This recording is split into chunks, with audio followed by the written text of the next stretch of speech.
Okay, if you were rocking with original, let me say this, real ones know, we fell into Love Island in like the craziest way possible. So just know that Summer House is our new Love Island. That we just might be doing a weekly check-in until we need to stop, which might not be ever actually. So buckle up. I swear we're talking about more than Summer House, but this episode we will be getting into some Summer House updates. What else are we talking about? What else is on the docket? Devil Wears Prada 2, a little independent movie. Ever heard of it? And some Instagram updates, mostly Instagram etiquette now that we have these new instant photos. Yeah. Oh, girl. Yeah, we got a long road ahead of us and we got a lot to talk about. Are you looking for a safe space for your secret celebrity opinion? Do you need someone who understands your latest internet obsession? We are decade-long best friends who connect over fussing and discussing all things pop culture. We're your first stop after that TMZ push alert. From Higher Ground Audio, I'm Peyton Dix. And I'm Hunter Harris. And this is Let Me Say This. Let me say this. Let me say this. Let me say this. Let me say this. And of course, we're starting with, I can't wait to get an air horn. One day, it won't be me going into the mic. But we gotta talk Summer House. Let's start off with the most recent episode and then let's get into some reunion stuff after. Does that feel good? Yeah, I like that. Okay. Cool. Let's talk about the lost dinner. Lindsay Hubbard invites everyone to sit around a table. It's the last dinner of summer. And she says, tell us something you lost and something you found this summer.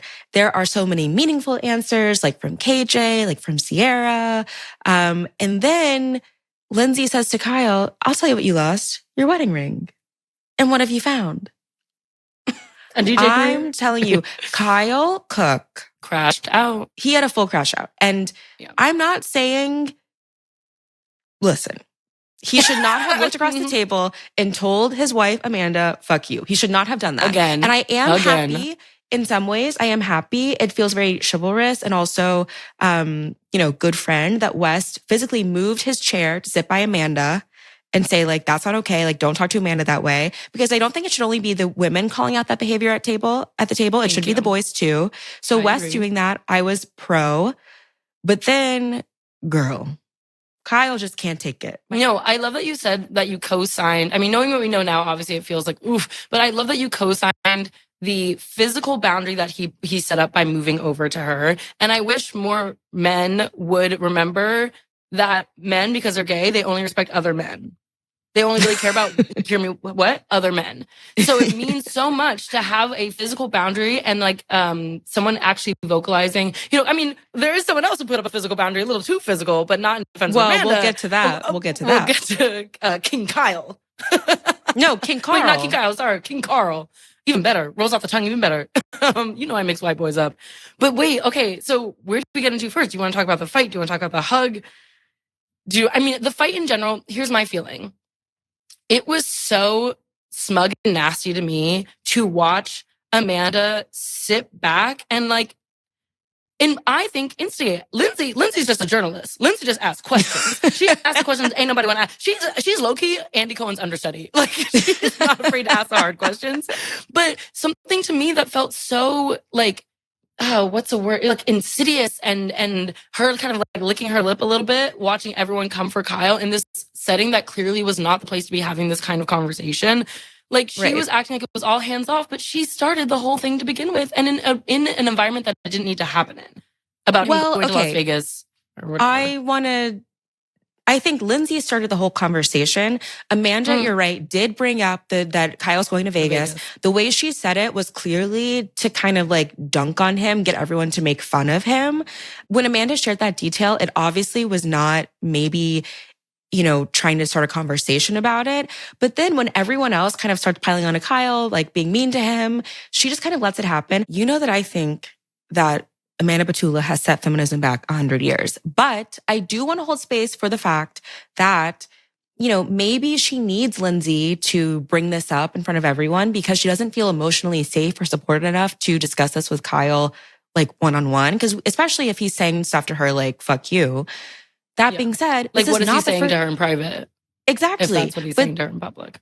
This is not the first time that Amanda has phoned a friend when it comes to talking to Kyle about something serious, i.e. Lindsay and the Vegas thing, Sierra and the trial, physical separation. Mm-hmm. And that can't always be the answer. And at some point, you do have to stand up a little bit and say, you feel this way, he's your husband. And even at the end of this whole sequence, she is in bed with Mia and Sierra, and she says, if one of my friends had a boyfriend treating him this way, I would tell her to leave. So, okay. So she knows it's a problem. Absolutely. But I think that, looking at their relationship, 7 years of no sex.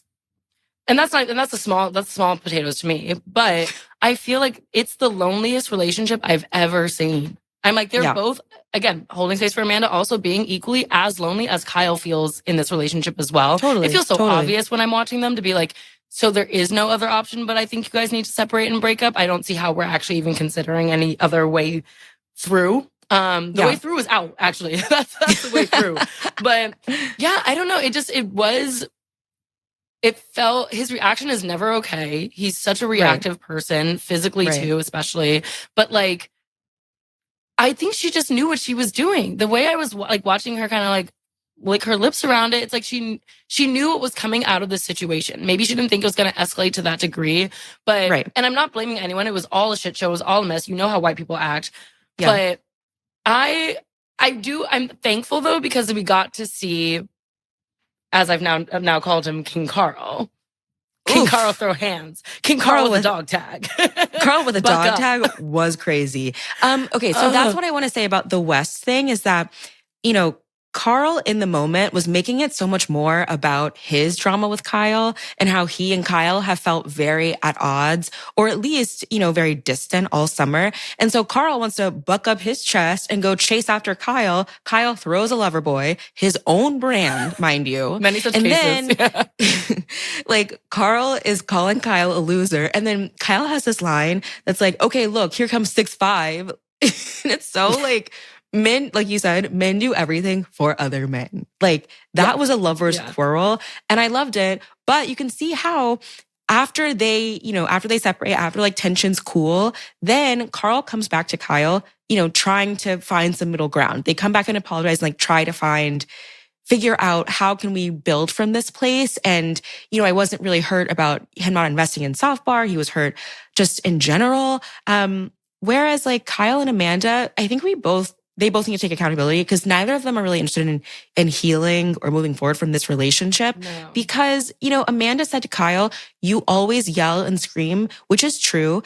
That's how like Kyle addresses everything. But Amanda just goes silent treatment. And it's like, well, how is anything going to happen or grow or move forward if both of you don't want to change your behavior? I did, of course, think it was sexy watching him puff up his chest, Carl, but I think he kind of squandered his actual opportunity to say something real because at least the edit that we saw that played out, he had said to Kyle, no, like, I'm not really mad, like, blah, blah. And it's like, no, you've been storing, that reaction happened because you've been holding so much in. And the way men love to close and lock, it's so, and then it comes out physical because you want to, punch a wall? Boys love to punch a wall. I hate that shit. But like, I do think that like, there was an opportunity for him to say that, yeah, he actually really was hurt. And he was talking about Kyle the whole damn summer about his frustration to everyone else. Yeah. And I felt disappointed to watch him have this opportunity and completely let it go.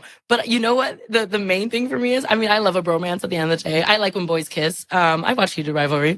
But I will say, everyone was talking all about that hug between Amanda and Wes. Let's talk about that hug between Carl and Kyle. That was so emotionally stirring to watch the two of them really like sink into each other. His Kyle's tears in his shoulder. I was like, I shouldn't be getting a little horny about this, but I am. That hug really woke me up. That was the real hug of the show. they were boys together. And I've always said that about them. I've always said that. I think you bring up an interesting point too, that like, I think a lot of Kyle's reaction at this dinner was because this is maybe the 19th time this summer that he has heard intimate details of like a very close relationship coming from a third party. He heard about Kyle being mad at him all summer from Jesse, from the other boys. He's now hearing about Amanda being mad at him and how are they going to navigate like the rest of their marriage from someone else again. And that would also drive me crazy on top of, lover boy finances being in the toilet, on top of, him just being a 42-year-old teenage boy, DJ? basically. Right. And I do think that he should grow up, but I think there's definitely a lot more happening between him and Amanda when it comes to whether they want to have kids or what their timeline is. That's not being discussed at the table. And I sort of wish that Amanda had just shut that down sooner, because that's not the business of anyone else at that table. And that is when it, in my mind, pivoted over into, okay, Amanda just wants to watch Kyle be punished, which, you know, coming from a broken place, I can understand that. However, it's not going to get them out of this, you know, bad spot. Then Kyle drops the bomb that they haven't had sex for 7 years.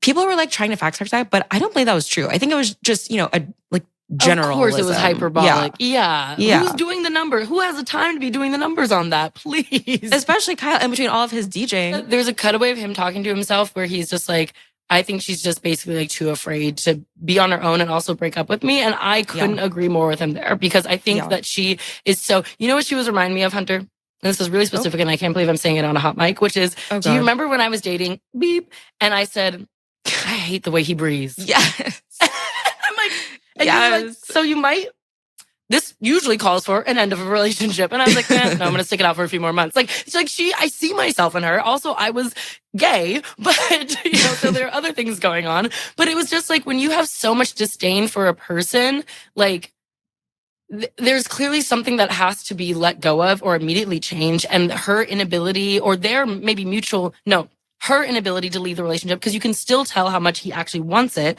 and wants to be in it and work at it, even if he's not working well at it.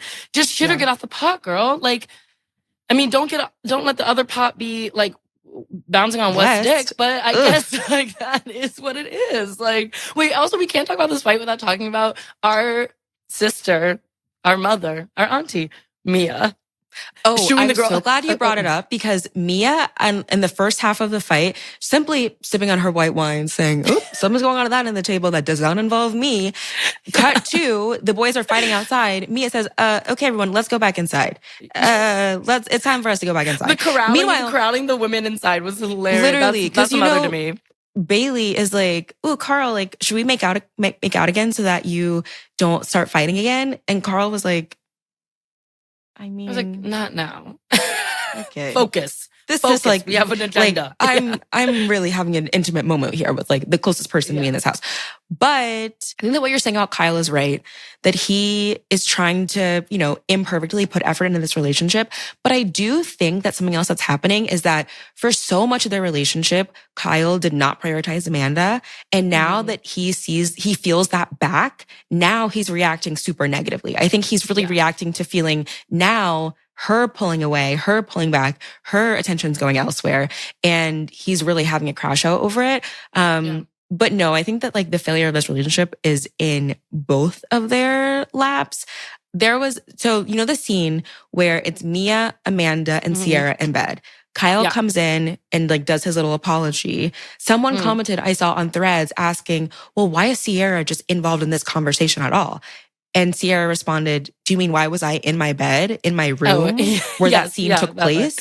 Yeah. I don't know. I think people are being a little bit too critical of Sierra because, yes, you know, maybe it was overstepping for her to, you know, address that separation with Kyle. However, Kyle is her friend too. I don't think she's overstepping. I think she's like someone that very clearly takes her friendships, this is ironic now, very seriously and like treats them with the same kind of like energy she probably would a romantic relationship. And also the fact that they're all really good friends. They're real friends. It's not like Housewives, right? Where it's like, some of these, and no shade to Housewives, but like some of these relationships are obviously like very fabricated, whereas like this is a community of like an actual group chat of like that really exists with people who have real relationships. So like their closeness and also the proximity of being in that house makes sense that you're a little bit more intertwined than a normal like friend of couple would be. But also to that scene specifically, not only, yes, did he enter that room, it was on Amanda and Kyle to choose to separate that conversation. I don't think it should have happened in front of Mia and Sierra. But I don't think that was their responsibility at all to like adjust who was present in the room. But honestly, the most haunting part of that whole episode, though, was Wes Peaky Blinders' hat. Did you see that? So if we are legally allowed to insert a peacock, give us the rights for this. It was, first of all, where did he get that? Who did he rob? It was crazy. He's sitting in bed with like a big, like crazy looking chain on. It might be a mic, I don't know. But then he's wearing a full, what is that called? Like newsboy cap.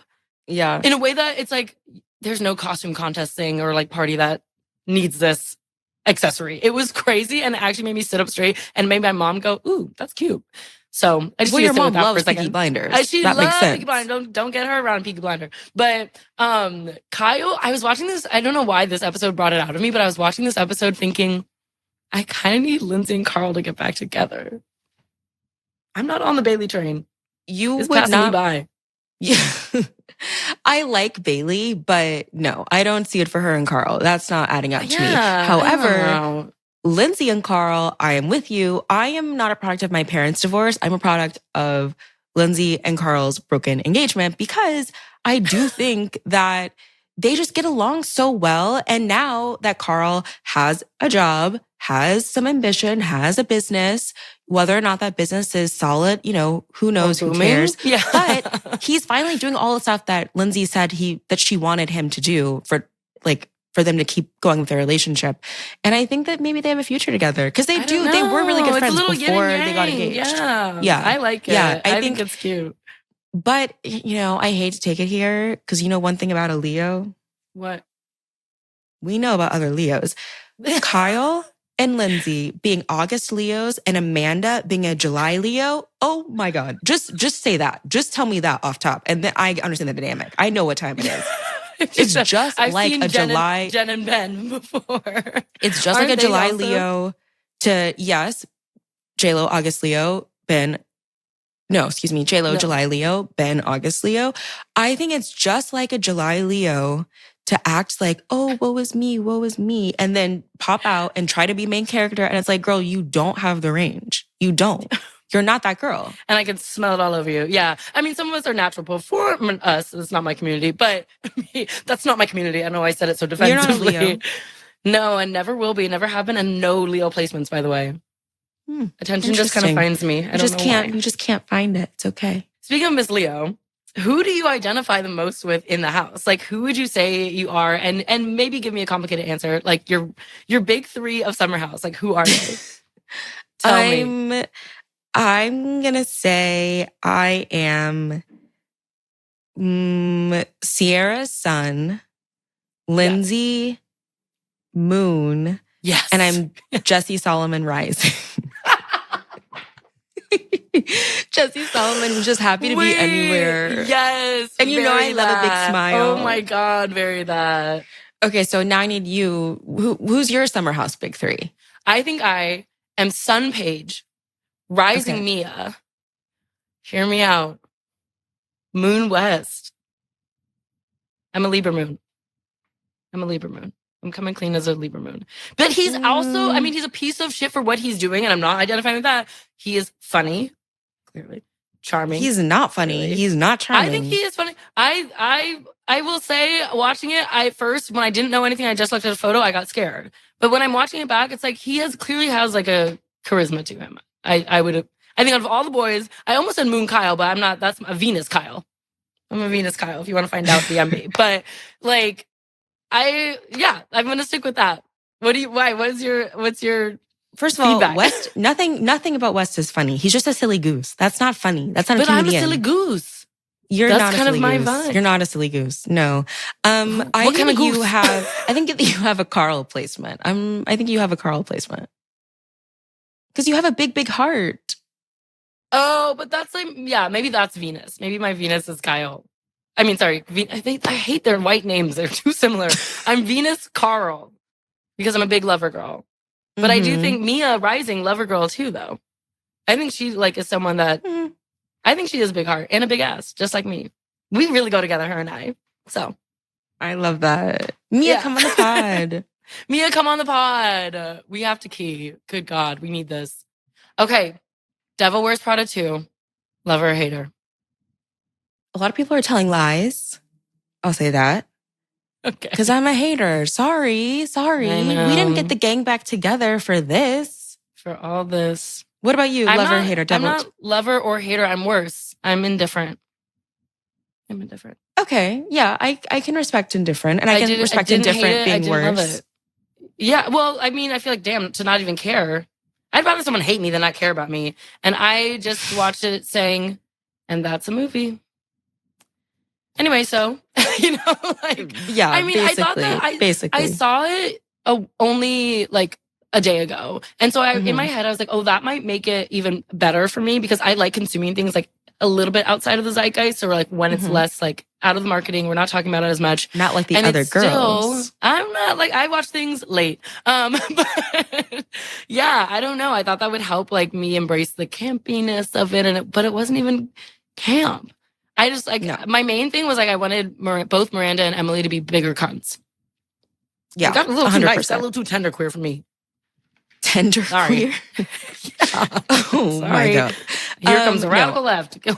I think you're right. A few things that I want to touch on that really rubbed me the wrong way. So many incredible people in this cast, and yet the cast was so big that it seemed like no one got any screen time. And I'm happy that like the core three, Miranda, Nigel, and Emily came back. But when you have a cast of like Caleb Heron, Daniel Liu, Pauline Chalamet, like even cameos from like Carl Anthony Towns and Lady Gaga, every single person gets like one line. And instead we get the same scene over and over again of there being cuts at like the Condé Nast, kind of publisher, how will runways survive? Budgets are going nowhere, whatever. And I just felt like we were doing that again and again and again.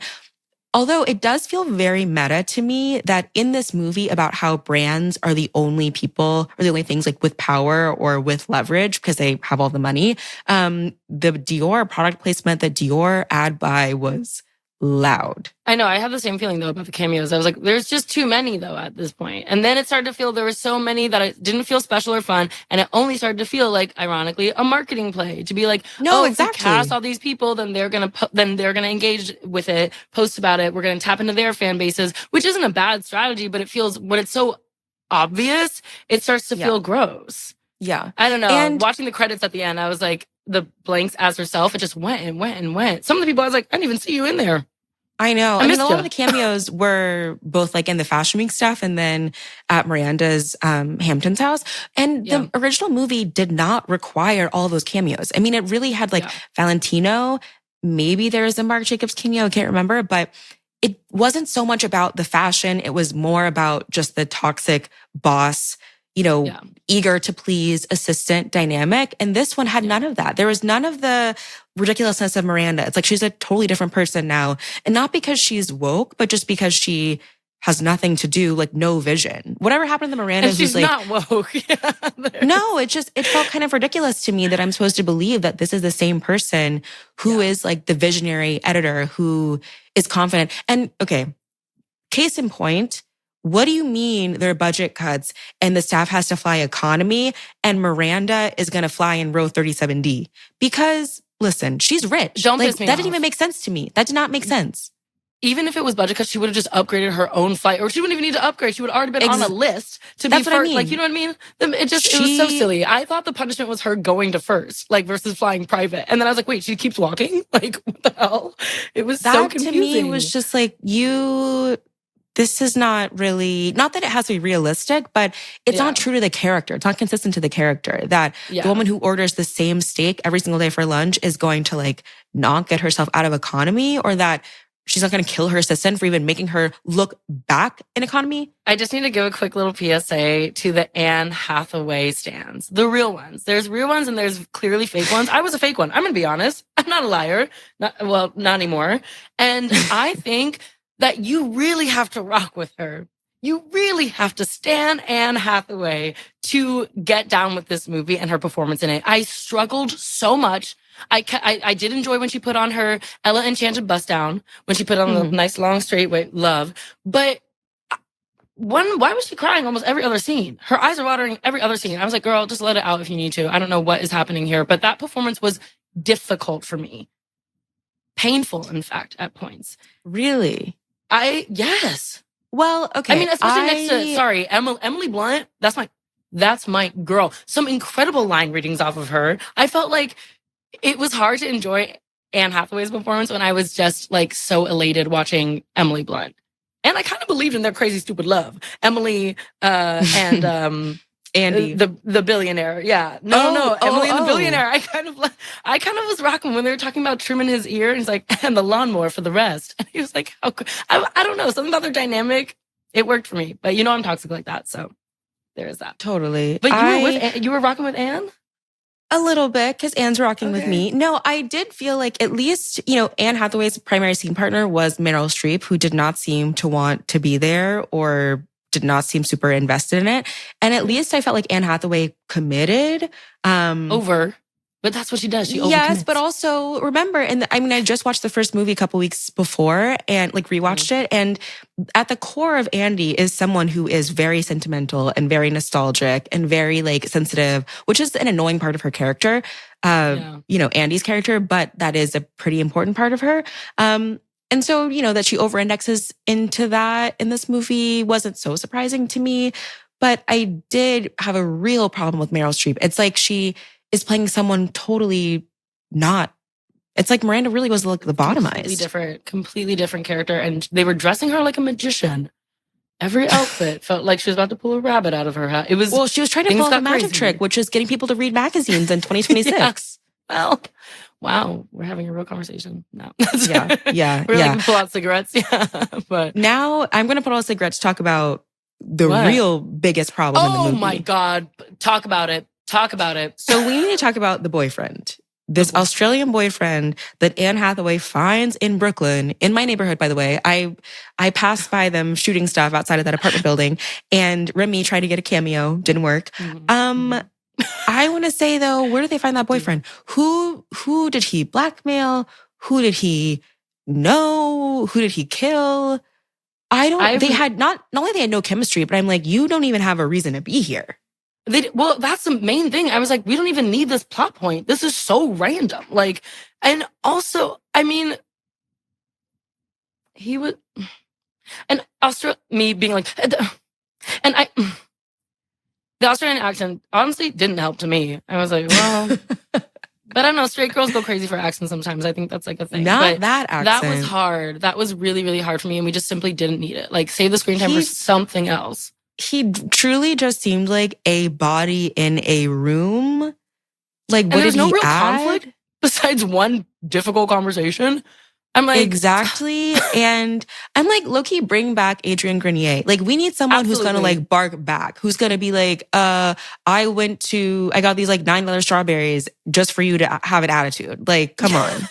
We needed that. Honestly, back. I was on his team. But him doing that Starbucks commercial where he was like, I get it. We all hate Nate, but I would have loved a call to come back. Did you see that commercial? It's honestly so funny. It's better than half the commercials they were doing to promote this damn movie where he was like, I'm available. And guess what? He looked fucking good, mate. Of course he looks good. He doesn't have a job. He doesn't have anything to do except for work out and soak up the sun.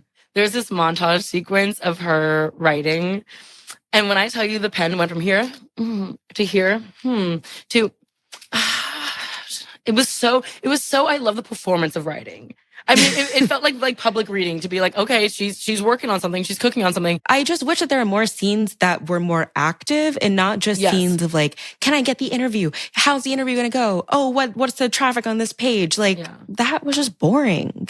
Yeah. What's the traffic on this page? And also the owner of a magazine or a series, whatever, is not calling about an individual article flopping. What kind of time do you all have? Depends on the article. I guess. Depends on, there's been some cases. BJ Novak popping up in this movie was the most random thing. I said, I can't even get into that. But Lucy Liu, need her a lot more. I love looking at her face. Absolutely. I love listening to the sound of her voice. That's a woman. Do you want a Double Rose Prada 3? No, I'm okay. Thank you. How are you? We're good. We're done. We're wrapped up. We don't need it anymore. But I'm glad that we now know.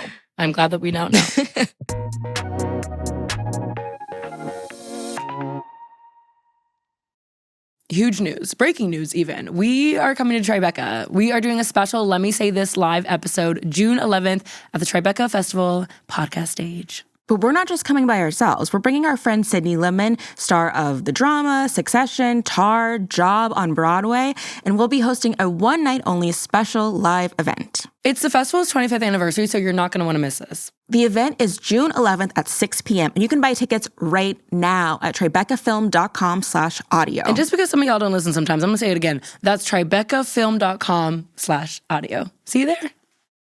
Okay, real talk. I have spent so much money on skincare that looked incredible on the shelf and then did nothing for my skin. The packaging got us every single time. And then I'd drain my bank account to stay consistent with something that wasn't doing anything for my skin. Okay, and see, that's where Naturium changed everything for me, specifically their Glow Getter bundle. It is everything in a shower in one. It's fantastic. Write it down. It's that girl. I'm telling you now. Okay, but then the body scrub, the body oil, the whipped body butter. I mean, my skin looks expensive and it feels expensive. And the gag is, it's not expensive. It's actually affordable enough to keep up with and stay consistent with. Naturium is clinically effective. It is dermatologist tested, and it is even pH balanced. And they have the Consistency Club where you can earn points just for reordering, which means that your empty bottles can refill themselves, basically. Your empties earn points. I mean, I love that for us. I love it for you. I love it for us, and I love it for you. Give your skin the glow up it deserves. Go to naturium.com/Lemme, that's LEMME, for 10% off the Glow Getter bundle. That's naturium.com/Lemme.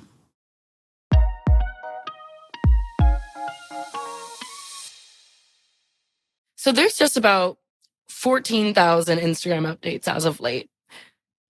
Imagine how tired we are of it.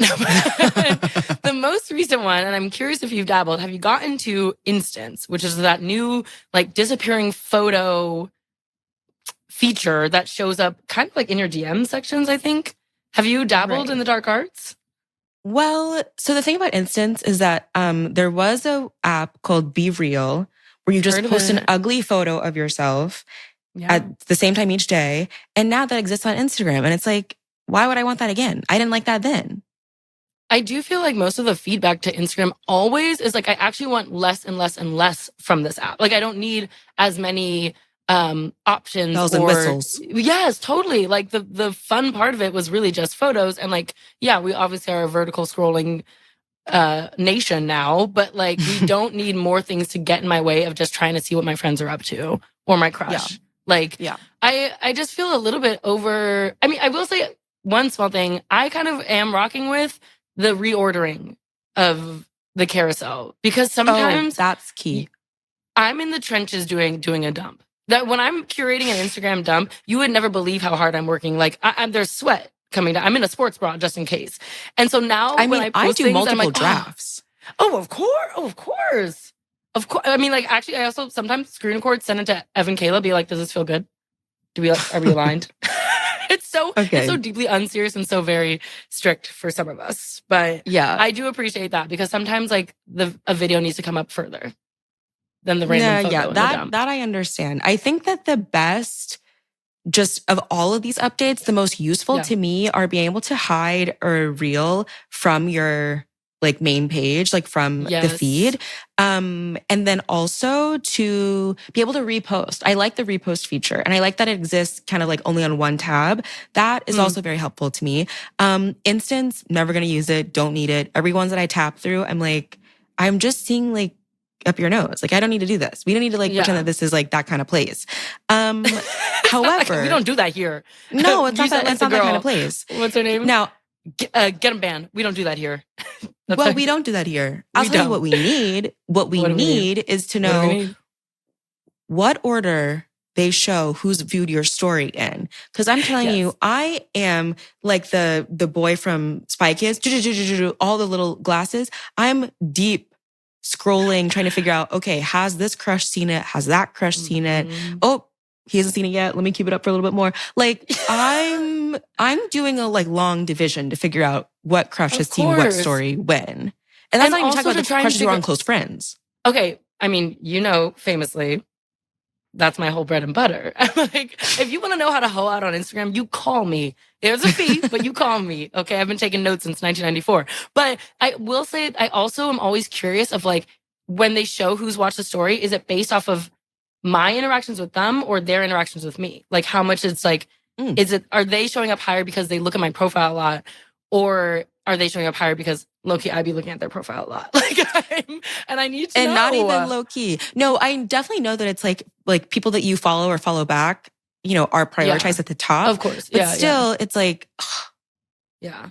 I will say, to go back for one thing, I've struggled, and I've like posted about this before, but I've struggled with the repost option only when it comes to politics, because I feel like it becomes a little lackadaisical to hit a repost button without having to like really attach your name to it in a real way, right? Like to be like, I stand with X thing, but I do really love it as like almost in a way it kind of acts like a saved folder for me, so I can go back to my repost and see like what I've engaged with, especially if it's something, like politically important or just kind of really funny and I want to show it to someone.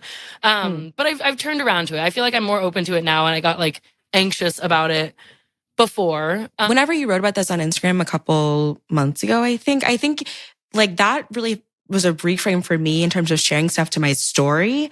However, the repost feature to me is like, here's a funny video of a dog that I saw that I'm going to send to 10 people anyway. So I might as well just share it to the whole feed. Like that's how I think about the repost feature. So you're a giver. You're a giver. I didn't realize. It's a community. It's a community black dog content. Yeah, I am. You really I do it for the actually people. Really be reposting from Remy. Remy's account is actually more active Remy sometimes will than your tear account. up a reel. Oh, she loves being on reels. Okay, let's play a little game of lover or hater. Love it. Social media etiquette.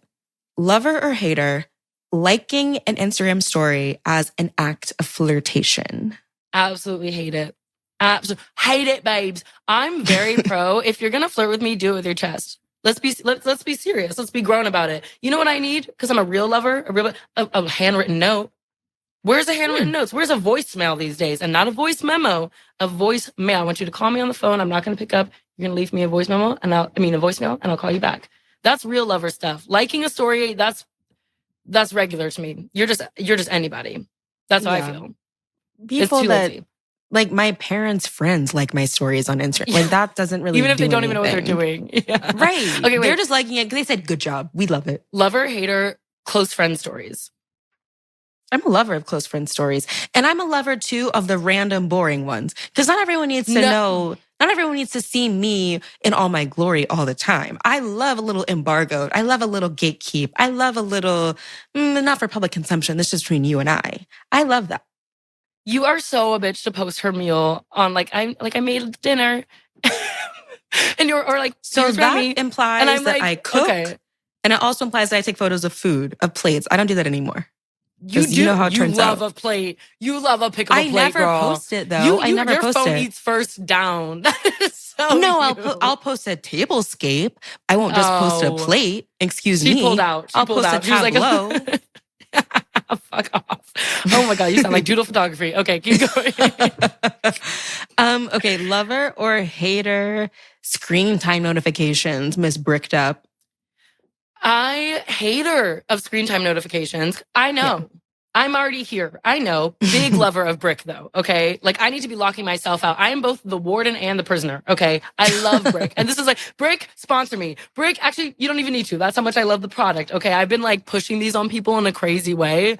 But my Brick has changed my life in terms of like over consuming on social media. But if I'm already on the app, I don't need the app that's breaking my brain to tell me it's breaking my brain. Like, that's private. That's between me and God. Okay. Well, but that's I have that feature turned on, and every day it's like you've been on Instagram for an hour today, and I just click ignore. And then it obviously just messes up Instagram even more when I'm trying to post something. I get that notification, and I start all the way from the beginning. Absolutely. It's I don't like it, don't need it, don't want it. Last one, and this is pointed. Lover or hater of status updates, Hunter? And by status updates, you mean like that little add a note at the top of your photo? That's what I mean. I like that you're playing coy, I love it. But I love it. One thing because when I'm in Los Angeles, I love to put a little LA and see who reveals themselves to me. Who might be here as well. Like the sluttiest thing you can do, just for the record, the sluttiest thing you can do is update your status with what city you're in. Not I'm in your city, bitch. That's Hunter Yvonne Harris when I tell you that she specifically, and I'm outing her ass, not just will update like LA, but low-key when it disappears, she'll update it again. That's what whore behavior. That's crazy. And I screenshot, I said, oh, she's tripping. She like added a heart. I was like, girl, we know where you are. Worse than a heart, I added a sun like a star? emoji. Oh my God, get up. So people Whoever's know. Hunter's trade in LA, just text her. Okay. Y'all just need to figure that out privately. All right. We don't need to be a part of it. That's my real PSA. I feel like Nene League's in that one Housewives reunion where I just closed the camera. Yeah, I would understand if you did. I just had to say it on the record. I had to get you together. God forbid I just want to make myself, everyone always says I'm so strict. I'm so intimidating. I have to go the extra mile every mile. Me knowing you, and I'm like, who ever said that? I'm like, looking around, looking under the table. But that to me, I was like, oh, that's real Hunter Harris. That's real Leo behavior. She in your city, she won't let you know. She Absolutely. said, Barcelona. I'm in Barcelona, if anyone's wondering. I said, who you know in Barcelona? I was like, oh, girl. Just I'm trying to meet someone, maybe. Yeah. Stupid. But I'm very pro. Good. Obviously, I should say I'm pro-ho all the time. Obviously, on record. Oh, pro-ho all the time. Okay, well, next time I update my status, I hope to get a like. I hope to get a boosting for visibility. We'll see. I repost. Depends on how I play my cards. Okay, what update from Instagram do you guys actually want? Which updates do you actually like? Let us know. Or DM us if you're in our city. DM Hunter if you're in our city. Okay.